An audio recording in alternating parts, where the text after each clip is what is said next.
too. Hello out there in YouTube land, Rival here. Thanks for stopping by. As you can see, we got a knife review video on the turntable for you this week, and so we'll just dive right in. This is from a company that has been around for a couple of years now. I've never really had any real personal experience with, but I've seen pictures, and I've kind of saw a couple at knife shows, but never really had any pocket time with them. Just got to stand there and flip them a few times. So I was really glad to get in on a pass around on the USN forum from the Hogue Knives subforum. And Hogue Knives feature designs by Alan Elischwitz. I'm probably slaughtering that, and I do apologize, sir. He is a fantastic custom maker, and they are taking his designs, or I believe he has some stake in the company, but I really don't know a whole lot about it yet. Definitely intrigued to find more. But anyways, they have got 4 or 5 overall designs with several variations on each of those designs, color variations, automatic variations, things like that.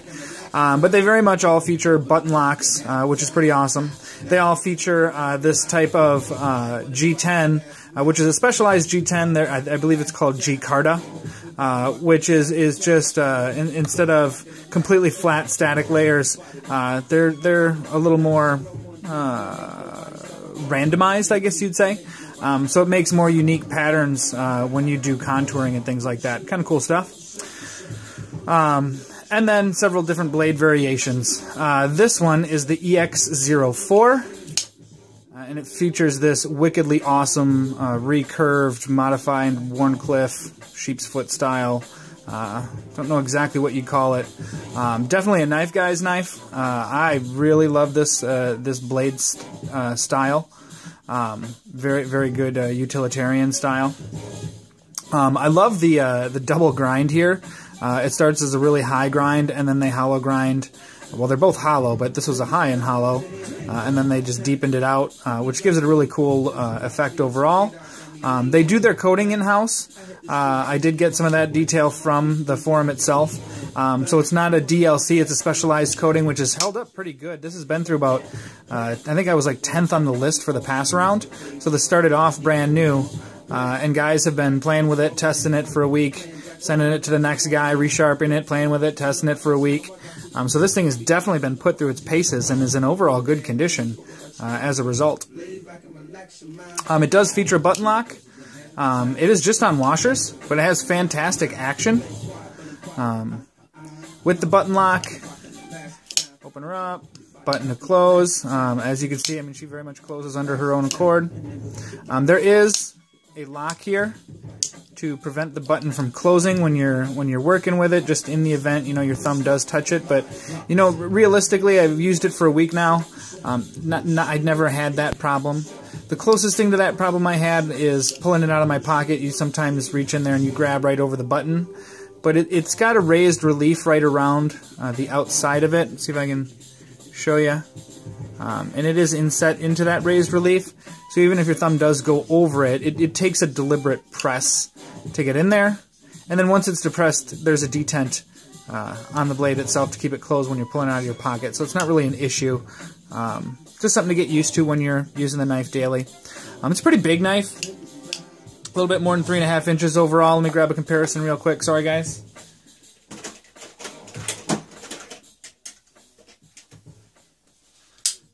.0550. It's a bit bigger. .0560. Just a hair smaller. So for a size comparison, a little over 3.5 inch blade. It's very ergonomic. The handle and the curvatures really complement a grip, and that double swoop in the top really allows you to effectively choke up and have a good place for your thumb to rest. So it's extremely comfortable. It's smooth, so you know, if it's wet or slick and you don't have gloves on, that could move around. But they have several variations in as far as what you can get, what type of features you can get on each of the blades. Some of them have stippling and things like that for added grip. It cuts very well. Shoot, I should tell you the blade steel, but I don't know off the top of my head. I will include the blade steel in the details. I believe it's 154, but if I'm wrong, I apologize. And like I said, I'll have that in the details. It was easy to sharpen, and it's held up good, you know, for a week overall. Cutting a few rope, cutting through some paracord, cutting through some boxes, stuff like that. Just random EDC, everyday kind of urban guide stuff. What else? What else? Comes in a couple of different colors. This is red, gray, black. Pretty awesome. Really, I have only 2 complaints about this knife, and they are going to be very nitpicky, so your mileage may be different than my mileage. My first complaint is simply that, you know, it's an all G10 constructed frame, which I have no problem with. I have no doubts in its strength and integrity or things like that. My only complaint with that is that it throws the balance of the knife off a bit. It's very top heavy, with nothing really to balance out the back. Now that's you know, like I said, it's an extremely nitpicky complaint, and that I think would be complemented by or helped leveled out if it had the option of tip up carry. I'm not a big tip down carry fan in general, but I can adapt to it if the knife requires me to. If it's a nice enough knife and I want to adjust my habits, I'll definitely do so for the right blade. But I think the other thing is, because this knife is so ergonomic, it comes to that rounded point contour at the end.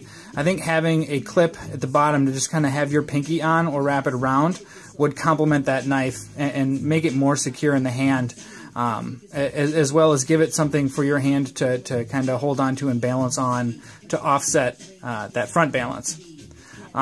So that's my only real criticism, is drop that clip down towards the bottom to complement the fact that it is a little front heavy. Dog's barking at something. Hello. That's really it, you guys. Overall, I really enjoyed having this knife in my pocket for a week. I'm a USA-made blade. I'm always happy to support a USA-made company. So I'm extremely excited to see some more of what Hogue's offering. They've got a couple of Tontos that have really piqued my interest. I've looked at online from time to time, so maybe pulling the trigger, give you guys some feedback on that is something that might be in the future. And I'm on the list for a pass around for one of their neck knives, and you guys know I'm a nutcase for neck knives. So I'll give you some more details on that when it comes around too. So Hogue Knives, check them out. Alan Ilushewitz, a fantastic maker. Looks like he's got a great production company relationship going on. And I'm excited to see what these guys are putting out in the future. In the meantime, I've got a couple of pimp job videos coming out here. Check out the Instagram feed, Rival Knives. And yeah, thanks for your support. Like and subscribe. Peace.